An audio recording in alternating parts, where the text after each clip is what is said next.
नागेश करज की orchid school तथा परिवार की तरफ से मैं सुस्लादी आज की इस तासिका में आपका सहर्ष स्वागत करती हूँ। बच्चों, पिछली तासिका में हमने कक्षा 7वीं के लिए महाभारत में संकलित पाठ क्रमांक 12वां देखा था, जिसका नाम था इंद्रप्रस्थ। आज हम हमारे अगली पाठ की ओर बढ़ते हैं, जिसका नाम है जरासंध। तो बच्चों, आज हम हमारा पाठ क्रमांक 13वां जो है जरासंध यहाँ देखेंगे। इंद्रप्रस्थ में राज्य करते समय युधिष्ठिर की इच्छा राजसू यज्ञ करने की हुई। अब देखिए, जो युधिष्ठिर है वह तो इंद्रप्रस्थ में राज्य करने लगे, जैसे कि वह राजा द्रुपद से अनुमति लेकर कहाँ आ चुके थे, हस्तिनापुर आ चुके थे।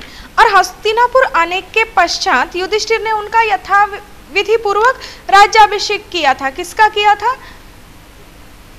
युधिष्ठिर का। किसने किया था? धृतराष्ट्र ने किया था। मतलब देखो युधिष्ठिर अपने पांडव जो है, पांचों पांडव जो है, वह माता कुंती तथा द्रौपदी के साथ विदुर के साथ कहाँ आ जाते हैं? हस्तिनापुर आ जाते हैं। और हस्तिनापुर आने के पश्चात युधिष्ठिर का यथावत राज्याभिषेक किया जाता है और पांडवों को क्या किया जाता है? आधा राज्य दिया जाता है।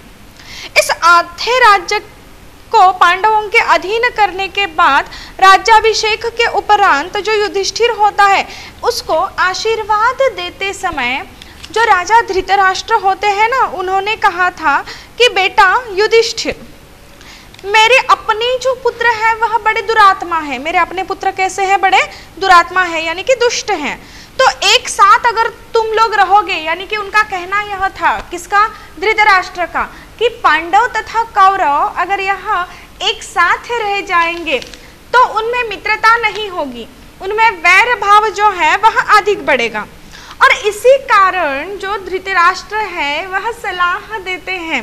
किसे सलाह देते हैं? युधिष्ठिर से, कि अतः उसे क्या करना चाहिए कि जो खांडव प्रस्थ है, उस खांडव प्रस्थ को ही अपनी राजधानी बना लेनी चाहिए और वहीं से उनका जो आधा राज्य मिला है, उस आधे राज्य का पूरा राजकारभार या राजपाट वहीं से चलाना चाहिए। कहाँ से?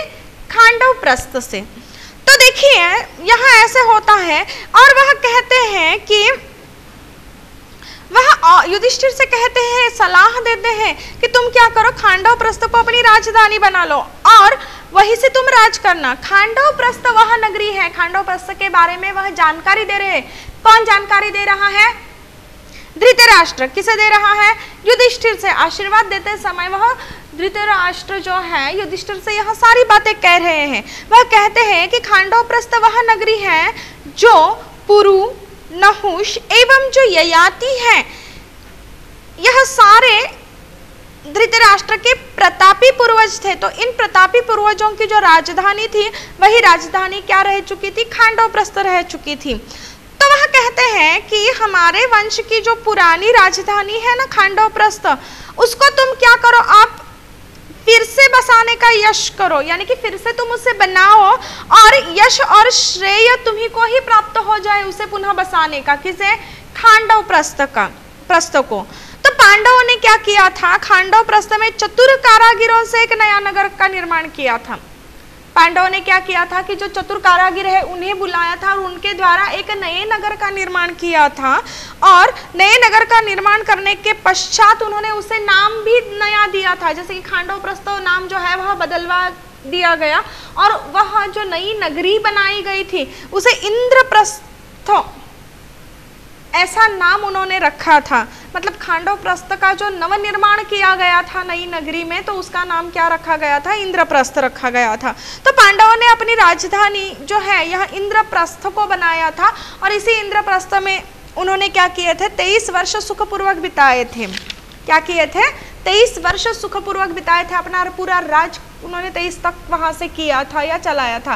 तो इसी इंद्रप्रस्थ में राज्य करते समय जो युधिष्ठिर हैं, उनकी इच्छा यह हो जाती है कि राजसू यज्ञ करना चाहिए। क्या इच्छा हो जाती है बच्चों? राजसू यज्ञ करना चाहिए, ऐसी उनकी इच्छा हो जाती है। तो उन्होंने क्या किया? इस विषय में जो श्री कृष्ण थे, जो उनके सखा थे, जो उनके संबंधित हैं उनको उन्होंने क्या किया, संदेश भेजा। किसे संदेश भेजा? श्री कृष्ण को। उस समय श्री कृष्ण द्वारका में रह रहे थे, तो द्वारका तक उन्हें जो युधिष्ठिर है उन्होंने श्री कृष्ण को यह संदेश भेजा। क्या संदेश भेजा बच्चों? कि युधिष्ठिर क्या करना चाहते हैं? राजसूय यज्ञ करना चाहते हैं। अब यह संदेश मिलते ही श्री कृष्ण द्वारका से इंद्रप्रस्थ आ जाते हैं, क्योंकि उन्हें यज्ञ में जो होने वाली तैयारियां हैं या आमंत्रण देने हैं, यह सारी बातें जो है इनका भी ध्यान रखना था ना। तो इन सारे यह जो राजसूय यज्ञ हो रहा था इसकी तैयारी करने के लिए श्री कृष्ण जो होते हैं वह द्वारका से कहाँ चले आते हैं? इंद्रप्रस्थ आ जाते हैं। अब युधिष्ठिर ने श्री कृष्ण से कहा कि मित्रों का कहना है कि मैं राजसूय यज्ञ करके सम्राट पद प्राप्त करूं। अब युधिष्ठिर जो है वह श्री कृष्ण से कहते हैं कि यह उनका कहना नहीं है, परंतु युधिष्ठिर के जो मित्र हैं, अन्य मित्र, वह युधिष्ठिर से कह रहे हैं कि अब युधिष्ठिर को क्या करना चाहिए? राजसूय यज्ञ करना चाहिए। यह बात युधिष्ठिर क्या कर रहा है? कृष्ण से कह रहा है। मतलब देखिए, युधिष्ठिर श्री कृष्ण को संदेश भेजकर द्वारका से इंद्रप्रस्थ बुला लेते हैं और उस संदेश के अनुसार श्री कृष्ण आ भी जाते हैं द्वारका से इंद्रप्रस्थ। तदपश्चात युधिष्ठिर जो होते हैं वह श्री कृष्ण से जब वार्तालाप करते हैं, यानी कि बातचीत कर रहे होते हैं, तो वह बताते हैं कि उनके जो अन्य मित्र हैं उन अन्य मित्रों का कहना यह है कि मैं क्या कर लूं? राजसूय यज्ञ कर लूं, और राजसूय यज्ञ करने के पश्चात या राजसूय यज्ञ करके सम्राट पद प्राप्त कर लूं। परंतु राजसूय यज्ञ तो वही कर सकता है जो सारे संसार के नरेशों का पूज्य हो और उनके द्वारा सम्मानित हो। अब देखिए, यहाँ युधिष्ठिर श्री कृष्ण को अपने पास तो बुला लेते हैं, तो उन्हें वह कहते हैं कि उनके मित्रों का क्या कहना है, उनके मित्र उनसे क्या कहते हैं या किस विषय में चर्चा करते हैं। यह बताते हुए युधिष्ठिर श्री कृष्ण को बताते हैं या कहते हैं कि मेरे मन में क्या इच्छा है कि मुझे क्या करना चाहिए? राजसूय यज्ञ करना चाहिए, और यह यज्ञ करके मुझे सम्राट पद प्राप्त कर लेना चाहिए, ऐसा मेरे मित्रों का कहना है। ऐसे युधिष्ठिर श्री कृष्ण को बताते हैं। परंतु राजसूय यज्ञ में वही इंसान इस यज्ञ को कर सकता है जो सारे संसार के नरेशों का पूज्य हो।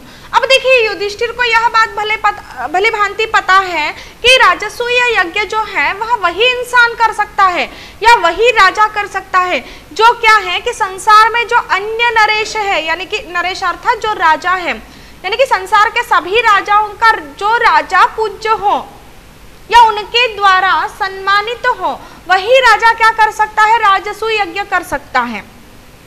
और यह बात युधिष्ठिर श्री कृष्ण से भी कहते हैं, उसे भी बता देते हैं। तो वह कहता है, यानी कि युधिष्ठिर श्री कृष्ण से यह कहते हैं कि आप ही क्या कीजिए, मुझे इस विषय में सही सलाह दे सकते हैं, इसलिए मैंने आपको क्या किया है? द्वारका से इंद्रप्रस्थ बुलाया है। यानी कि युधिष्ठिर जो है वह श्री कृष्ण से सही सलाह की अपेक्षा रखते हैं और इसी अपेक्षा में वह उन्हें इंद्रप्रस्थ बुला लेते हैं। श्री कृष्ण ने युधिष्ठिर से कहा कि मगध देश का राजा जरासंध सब राजाओं को जीत चुका है। अब युधिष्ठिर को यह भी बात पता है कि उसने तो सारे राजाओं को नहीं जीता है, तो वह राजसूय यज्ञ करना उसके लिए उचित है या नहीं, यह बात उसे पता नहीं है। तो वह श्री कृष्ण से कहते हैं कि जो मगध देश है, उस मगध देश का जो राजा है ना, जिसका नाम है जरासंध, इस जरासंध राजा ने क्या किया है? सब राजाओं को जीत लिया है और मुझे भी उसके कारण ही मथुरा छोड़कर द्वारका जाना पड़ा था। अब देखिए, श्री कृष्ण जरासंध के बारे में जानकारी दे रहे हैं, तो श्री कृष्ण युधिष्ठिर को यह समझाना चाहते हैं या यह बताना चाहते हैं कि जरासंध जो राजा है मगध देश का, वह अत्यंत वीर और पराक्रमी है, और वीर और पराक्रमी होते हुए कुशल राजनीतिज्ञ है, रण कौशल्य है उसके पास। तो उसने क्या किया है? सारे राजाओं को जीत चुका है वो, और इसी राजा के कारण, यानी मगध देश का जो जरासंध राजा है, उसी कारण इस कृष्ण को भी क्या करना पड़ा था? उसकी जो मथुरा थी नगरी, जो मथुरा नगरी थी ना श्री कृष्ण की, उस मथुरा नगरी को छोड़कर उसे कहाँ जाना पड़ा था? द्वारका जाना पड़ा था। अब जरासंध बिना युद्ध के आपको सम्राट नहीं मानेगा, अब श्री कृष्ण स्पष्ट रूप से युधिष्ठिर से यह कहता है, अगर जरासंध ने सारे राजाओं को जीत लिया है तो वह बिना युद्ध के तुम्हें सम्राट नहीं मानेगा, क्योंकि सम्राट होने की योग्यता जरासंध में है और उसने सारे राजाओं को जीत लिया है, तो वह इतनी आसानी से युधिष्ठिर को सम्राट मानेगा क्या? नहीं मानेगा। तो यही बात श्री कृष्ण युधिष्ठिर को समझाते हैं। तो आगे चलकर वह कहते हैं, अतः जब तक जरासंध जीवित है आप राजसूय यज्ञ नहीं कर पाएंगे। श्री कृष्ण क्या समझाते हैं युधिष्ठिर को कि मगध देश का राजा जो है जरासंध, वह अत्यंत शक्तिशाली है, बलवान है, तो वह जब तक जीवित है तब तक आप राजसूय यज्ञ करने के बारे में सोचो ही नहीं, क्योंकि वह ऐसा होने नहीं देगा। अतः वह क्या सलाह देते हैं कि जब तक जरासंध जीवित है तब तक आप क्या नहीं कर पाएंगे? राजसूय यज्ञ नहीं कर पाएंगे। आगे चलकर श्री कृष्ण जो है वह युधिष्ठिर से यह भी कहते हैं कि जो कंस है वह जरासंध का दामाद है। कंस जो है, राजा कंस, वह जरासंध का दामाद है और उधर जरासंध के कारागृह में अनेक राजे महाराजे कैद में हैं। अतः पहले जरासंध को मारकर बंदी राजाओं को छुड़ाना होगा। अब देखिए श्री कृष्ण ने यहाँ पर युधिष्ठिर को यह भी समझाया कि मगध देश का राजा जो है जरासंध, उसके होते हुए वह सम्राट नहीं बन सकते या राजसूय यज्ञ के बारे में वह सोच भी नहीं सकते। आगे चलकर उन्होंने उपाय भी बताया कि राजसूय यज्ञ कब हो सकता है। उन्होंने कहा कि जो कंस है वह जरासंध का दामाद है, तो जरासंध की कैद में या जरासंध के कारागृह में अनेक राजे और महाराजे कैद है जिनको उसने जीता है। तो अतः हमें क्या करना चाहिए? सबसे प्रथम जरासंध को मारना चाहिए, उसकी हत्या करनी चाहिए या उसका नाश करना चाहिए, और जरासंध को मारकर ही बंदी राजाओं को हमें क्या करना चाहिए? छुड़ाना चाहिए। अब श्री कृष्ण के विचार सुनकर युधिष्ठिर सम्राट बनने का विचार छोड़ने की बात करने लगे, क्योंकि युधिष्ठिर जो है वह कुशल रणनीति उनमें थी, सब कुछ था, परंतु जरासंध के साथ युद्ध करने के बारे में वह सोच नहीं पा रहे थे। और जब श्री कृष्ण ने यह सारी बातें उन्हें सुनाई तो वह सारी बातें सुनकर युधिष्ठिर जो है उन्होंने क्या किया कि सम्राट बनने का उनका जो विचार है ना, उस विचार को ही उन्होंने छोड़ दिया। तब भीमसेन जो था, युधिष्ठिर का जो भाई था भीमसेन, उसने युधिष्ठिर से कहा कि श्री कृष्ण की नीति कुशलता, मेरा शारीरिक बल और अर्जुन का शौर्य, अगर यह तीनों बातें एक साथ मिल जाएगी तो यह तीनों बातें एक साथ मिलने पर कौन सा ऐसा कार्य है या कौन सा ऐसा काम है जो हम नहीं कर सकते। यदि हम तीनों एक साथ चल पड़े तो जरासंध की शक्ति को चूर चूर करके ही लौटेंगे। अब सबके मन में यह विचार है कि युधिष्ठिर को क्या करना चाहिए? राजसूय यज्ञ करना चाहिए और सम्राट पद भी ग्रहण कर लेना चाहिए। जब श्री कृष्ण की सारी बातें सुनने के बाद युधिष्ठिर ने हार मान ली अर्थात उसने सम्राट बनने का विचार ही छोड़ दिया था। यह सम्राट बनने के विचार छोड़ने के बात वह करने लगे थे। तभी उनका जो भाई है भीमसेन, वह उनको समझाता है कि उनका यह विचार अब पीछे नहीं हटना चाहिए, उनको इसके बारे में सोचना भी चाहिए, और वह उन्हें साहस धीरज बंधाते हुए कहते हैं कि अगर श्री कृष्ण हमारे साथ है, अर्जुन हमारे साथ, यानी कि हमारे साथ श्री कृष्ण की जो नीति कुशलता है वह, और मेरा शारीरिक बल, जैसे कि हमने देखा है कि भीम सबसे शक्तिशाली है, उसके सामने कोई नहीं टिक पाता, तो यह उसका जो शारीरिक बल है वह, और अर्जुन का जो शौर्य है, अर्जुन यह वीर धनुर्धारी है ना, तो उसका जो शौर्य है, अगर यह तीनों बातें एक साथ मिल जाए, अगर तीनों ने मिलकर हमने प्रयास किया तो कोई ऐसा कार्य नहीं होगा कि जिसे हम नहीं कर सकेंगे। कोई भी कार्य करने में हमें काफी आसानी हो जाएगी। तो यही बात भीमसेन क्या करते हैं? युधिष्ठिर को समझाते हैं कि यदि हम तीनों एक साथ चल पड़ेंगे तो जरासंध की जो शक्ति है या उसका जो बल है उसे हम क्या कर सकेंगे? चूर चूर करके ही लौटेंगे, यानी कि जरासंध हम तीनों के सामने टिक नहीं पाएगा। आप इस बात की शंका न करें। यहाँ सुनकर श्री कृष्ण ने कहा, यदि भीम और अर्जुन सहमत हो तो हम तीनों एक साथ जाकर उस अन्यायी की जेल में पड़े हुए निर्दोष राजाओं को छुड़ा सकते हैं। अब देखिए, भीमसेन की बातें सुनने के बाद श्री कृष्ण जो है वह भी कहते हैं कि जब भीमसेन कहता है कि हम अगर तीनों एकत्रित हो जाएं तो कोई काम हमारे लिए मुश्किल नहीं है, बड़ी आसानी से हम सारे कार्य संपन्न कर सकते हैं। वह युधिष्ठिर से कहता है कि इस बारे में आप शंका ही मत कीजिए, या इस बारे में आप आशंका मत लीजिए कि हम हार जाएंगे जरासंध के सामने, ऐसा कतई ही नहीं होगा। तो यह सारी बातें सुनकर जो कृष्ण है ना, श्री कृष्ण जी, तो वह कहते हैं युधिष्ठिर से कि यदि भीम और अर्जुन सहमत है, यानी कि भीम और अर्जुन को यह सारी बातें मान्य है, वह इन सारी बातों को स्वीकृत करते हैं, तो हम तीनों क्या करेंगे, एक साथ जाएंगे। यानी कि भीम, अर्जुन और यह जो है श्री कृष्ण, यह तीनों क्या करेंगे, एक साथ जाएंगे। और वह जो अन्यायी राजा है, अन्यायी अब यहाँ पर कौन है, मगध देश का जो राजा है ना जरासंध, उसे यहाँ पर अन्यायी कहा गया है क्योंकि उसने अन्याय से बहुत सारे राजाओं को अपनी कारागृह में कैद कर लिया था ना, इसी कारण।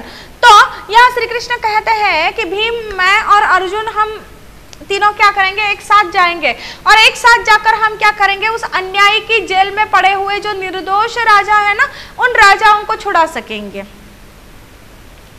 परंतु युधिष्ठिर को यह बात न जची। इतना सब कुछ सुनने के पश्चात भी जो युधिष्ठिर है वह इस बात के लिए राजी नहीं होते। उन्हें यह जो बात है वह सही नहीं लगती है।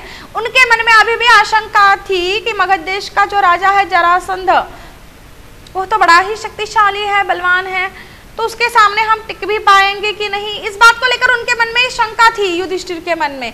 तो उनको यह जो श्री कृष्ण की कही बात है वह जचती नहीं है, उन्हें अच्छी नहीं लगती।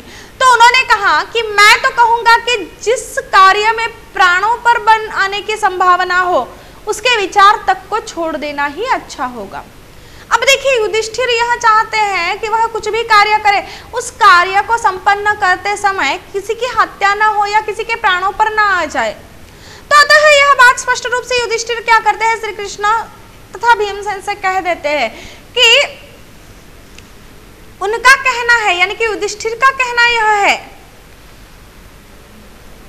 कि हम जो भी कार्य कर रहे हैं या जिस कार्य को संपन्न करने की हम कोशिश करें, उस कार्य में अगर हमारे प्राण जा सकते हैं या हमारे प्राणों पर बन सकता है वह कार्य कि जिसमें हमारे प्राणों को धोखा हो, ऐसी संभावना हो, ऐसे कार्य करने का विचार भी जो है ना वह हमें नहीं करना चाहिए। उस विचार को तक हमें क्या करना चाहिए, छोड़ देना चाहिए। और यही क्या होगा कि अच्छा होगा कि अगर हमारे प्राण उस कार्य में संकट में आ जाएंगे, उस विचार को अगर हम छोड़ देते हैं तो यही हम सबके लिए क्या होगा, अच्छा होगा। ऐसा युधिष्ठिर क्या करते हैं, श्री कृष्ण तथा भीम को समझाने का प्रयास करते हैं।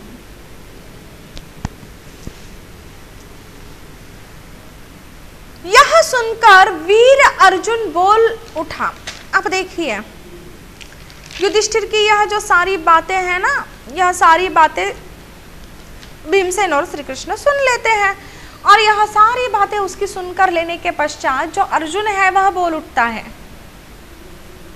अब अर्जुन क्या बोलता है, वह कहता है यदि हम यशस्वी भारतवंश की संतान होकर भी कोई साहस न करे या कोई साहस का काम न करे तो धिक्कार है हमें और हमारे जीवन को। यानी कि जो अर्जुन है वह वीरता से लड़ने के बारे में सोचता है, बल्कि प्राणों पर संकट आएंगे यह विचार करके वह पीछे हटने वालों में से नहीं था। तो यही बात वह क्या करता है, किसे समझाता है, युधिष्ठिर को समझाता है कि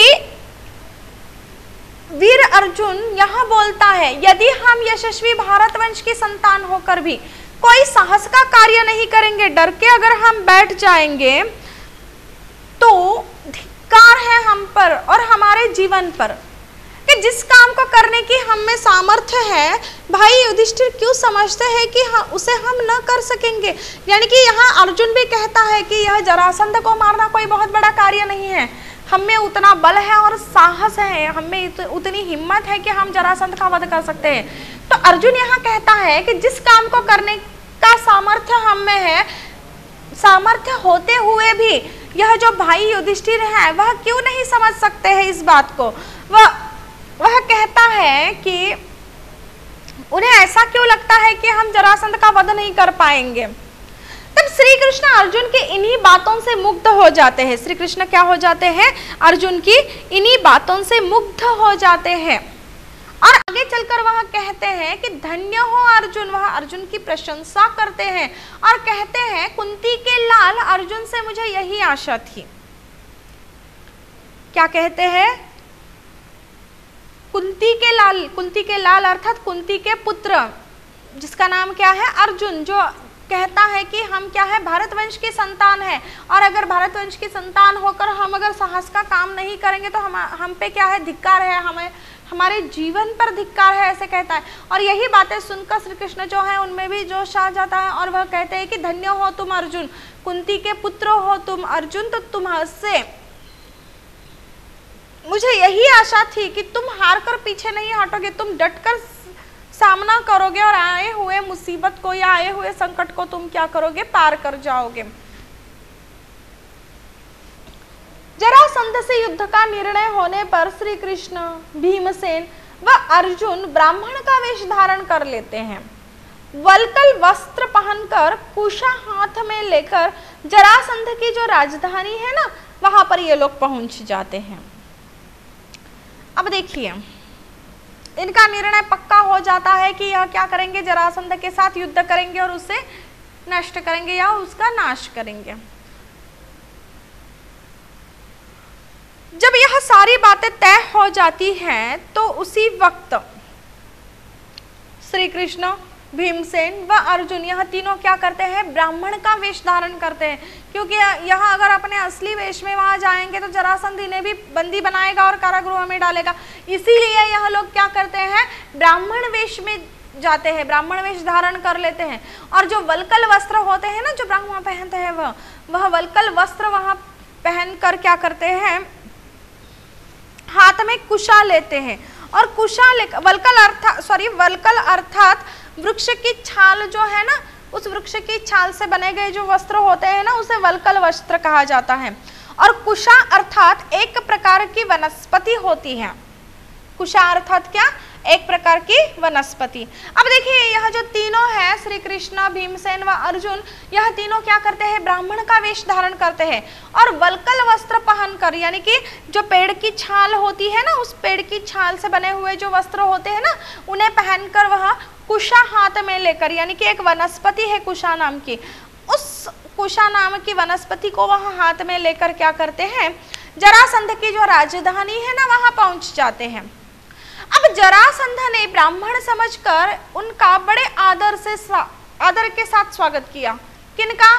श्री कृष्ण, भीमसेन और अर्जुन, यह जो ब्राह्मण वेश में गए थे ना जरासंध की राजधानी में, तो जरासंध ने सचमुच ही उन्हें क्या समझ लिया? ब्राह्मण समझ लिया। और ब्राह्मण समझकर उनका बड़े आदर के साथ स्वागत किया। किसने स्वागत किया बच्चों?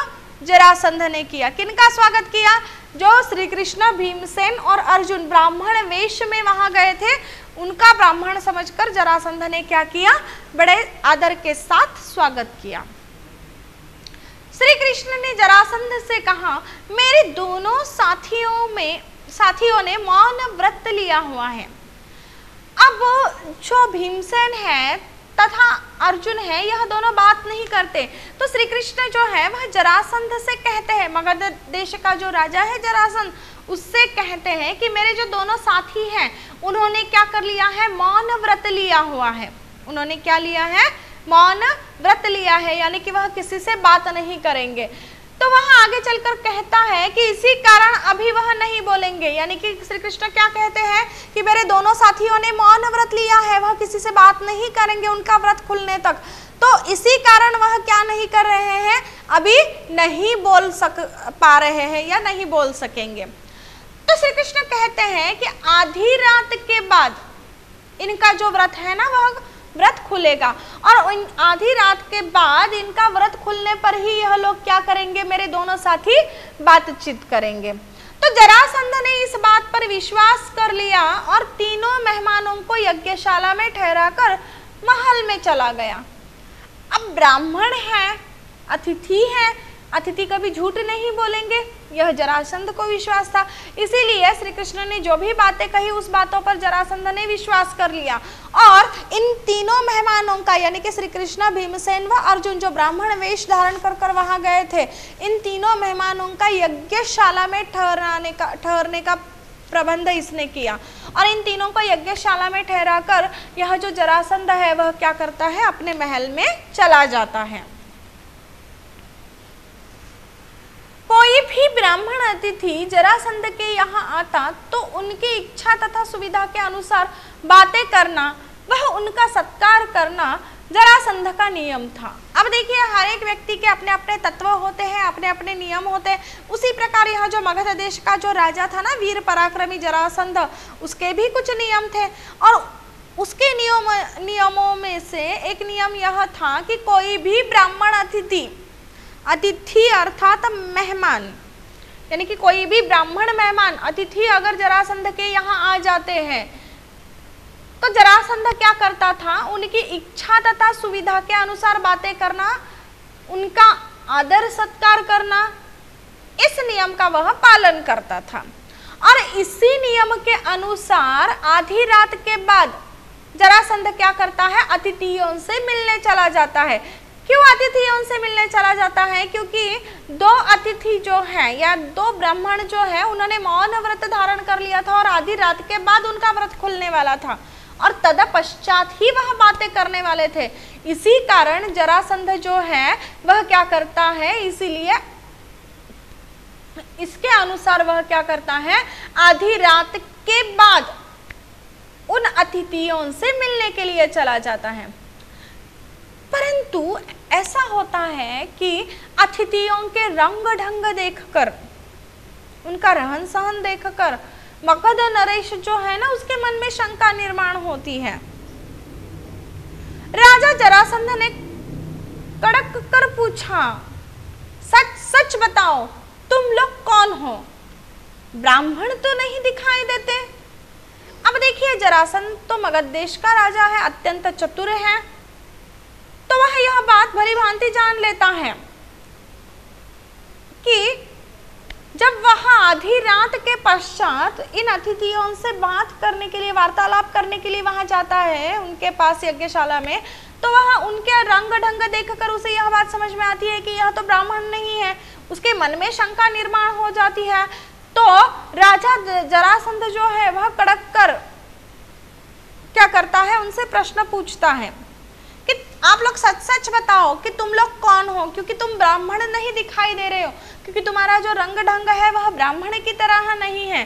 तो इसलिए मगध देश का जो राजा है ना जरासंध, वह उनसे प्रश्न पूछता है कि सच सच बताओ तुम लोग कौन हो। और वह यह भी कहता है कि तुम तो ब्राह्मण नहीं दिखाई देते हो। इस पर तीनों ने सही हाल बता दिया और कहा, हम तुम्हारे शत्रु हैं। अब जब राजा ने पूछ ही लिया तो यह तीनों झूठ नहीं बोल पाए और इन्होंने सच सच बता दिया कि जो भी सारा सच है कि वह कौन है, उन्होंने बता दिया। और वह जरासंध से कहते हैं कि हम तुम्हारे मित्र नहीं, हम तुम्हारे क्या हैं, शत्रु हैं और तुमसे अभी द्वंद्व युद्ध करना चाहते हैं। आगे चलकर वह क्या कहते हैं कि वह क्या करना चाहते हैं, राजा जरासंध से द्वंद्व युद्ध करना चाहते हैं। और वह यह प्रस्ताव भी राजा जरासंध के सामने रखते हैं कि हम तीनों में से किसी एक से, जिससे तुम्हारी इच्छा हो, तुम क्या कर सकते हो, लड़ सकते हो, हम सभी इसके लिए तैयार हैं। अब यह तीनों भी जरासंध से युद्ध करना चाहते हैं, परंतु इनमें से तीनों को भी यह बात पता थी कि वह अर्जुन तथा कृष्ण से लड़ना नहीं चाहेगा। सबसे ताकत में बलवान और शरीर से हट्टा कट्टा जो भीम है उसी को वह चुनेगा जरासंध युद्ध के लिए। तो इसीलिए वह कहते हैं कि इस पर तीनों ने सही हाल बता दिया कि वह तीनों क्या है, उसके शत्रु है।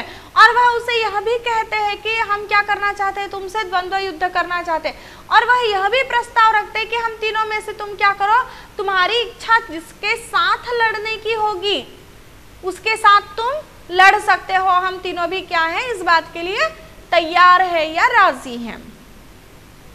भीमसेन और जरासंध में युद्ध होने लगा। अब जरासंध भीमसेन से युद्ध करने की इच्छा रखता है, तो भीमसेन और जरासंध इन दोनों में क्या हो रहा है, युद्ध होने लगा। अब यह युद्ध 1 घंटे 2 घंटे या 1 दिन 1 रात का नहीं था, तो यह जो युद्ध हो रहा था भीमसेन और जरासंध में, जो द्वंद्व युद्ध हो रहा था, यह द्वंद्व युद्ध लगातार 13 दिन तक शुरू रहा। कितने दिन तक? 13 दिन तक लगातार यह युद्ध होता रहा। अब लड़ने के बाद जरासंध तनिक देर के लिए रुक गया था। अब 13 दिन लगातार यह युद्ध हो रहा है तो जरासंध वह थक गया था, और थकने के पश्चात वह तनिक यानी कि थोड़ा सा क्या करता है, रुक जाता है थोड़ी देर के लिए। श्री कृष्ण ने भीम को इशारा किया और भीम ने जरासंध के शरीर के 2 टुकड़े कर दिए।